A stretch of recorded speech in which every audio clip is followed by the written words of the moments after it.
Oh, hello everybody. Welcome again to Family Connect Network. And as I promised in the previous video that we'll be talking about bridging the gap in family communication. Let's talk about it because this is so important. So I will be looking at the standpoint of understanding the foundation. Understand the foundation while we bridge the gap in family communication.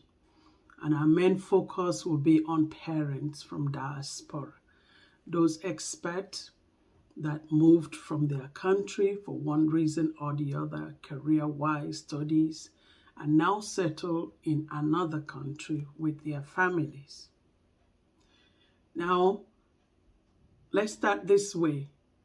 Marriage, as we know, is the oldest institution in the world. People go to university to study law, to study medicine, and yes, they spend long years, but you cannot compare any of those to marriage institution. It is the longest institution, and you know what? This institution was actually created and formed by God. We know that, don't we? And so the arithmetics of 1 + 1 gives you 1, meaning a man will leave his father and mother and cleave to his wife, and the two shall be one. That is divine. In the universities and colleges in the world, we do not really see those ones set aside for people to learn about marriage, or to learn, like premarital education on how to communicate in marriage and all that. But thank God for some churches, church leaders and communities, organizations that have taken it upon themselves to, do some premarital counseling for couples coming into marriage. But we often see that sometimes are often rushed. Yes, they are often rushed or not much of great depth because of time limitations and other issues. So how do we come into marriage? Remember that the man came from a different marriage, a different background, a different family, and the lady came from probably another culture. And we are coming together to raise up our kids. So how do we raise up our kids? Most times, we will depend on how I was raised up. Most times, it will be how my parent brought me up or how my guardian brought me up, how I was taught, what I learned, what I was young. So both parents coming from different backgrounds and culture, maybe they were brought up differently. Now coming together, what is the expectation? How are we going to bring up our kids?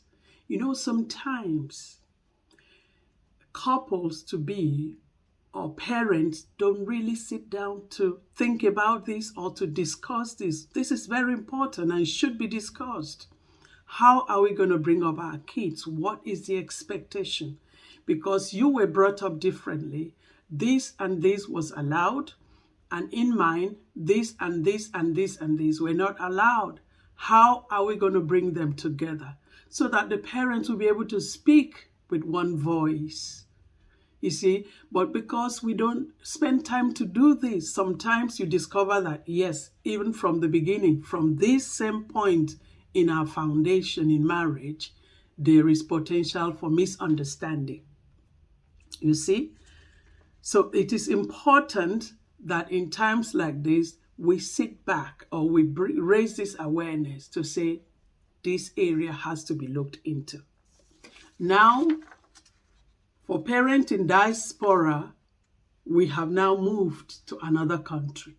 We have settled in another country. It's a different environment, with different laws, different culture, different government, and there are certain things that are permitted here that were not permitted, where we were, and there are certain things that were permitted where we were, and they're not permitted here.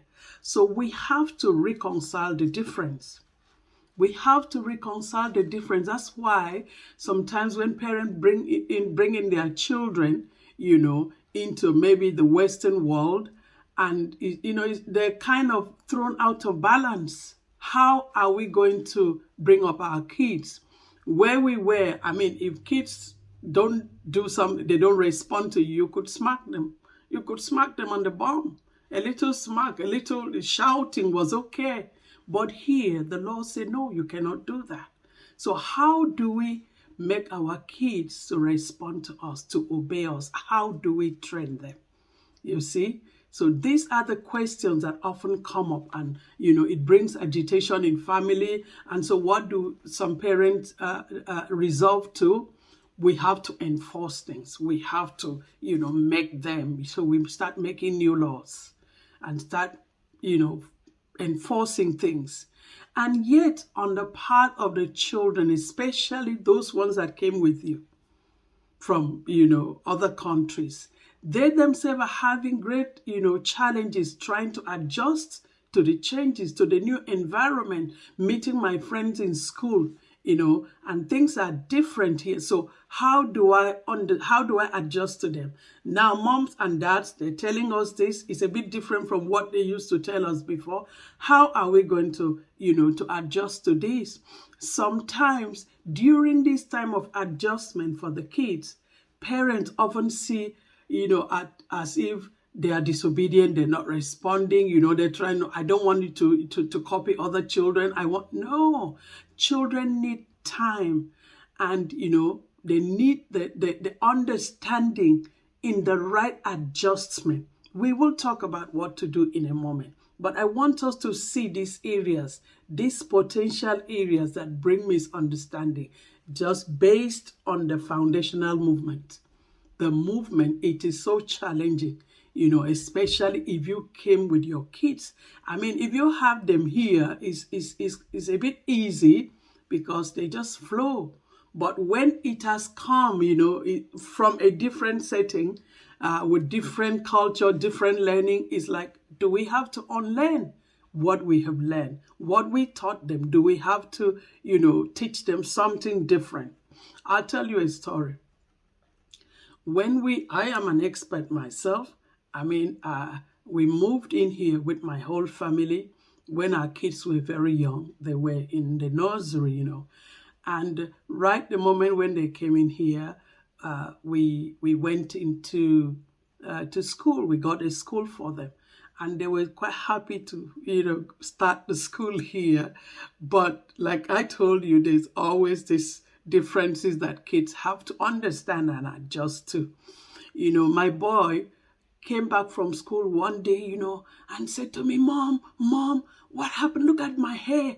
My hair is so short and it's not as curly as those of my friends. So what, so immediately I just went down on my knees and I gave him a big hug. And I said, oh, my darling, that is so true. You see how beautiful God is. He makes everybody, different. You were created differently, structured differently. You see, where we came from is very hot. Because it's so hot, God in his kindness gave us this kind of hair.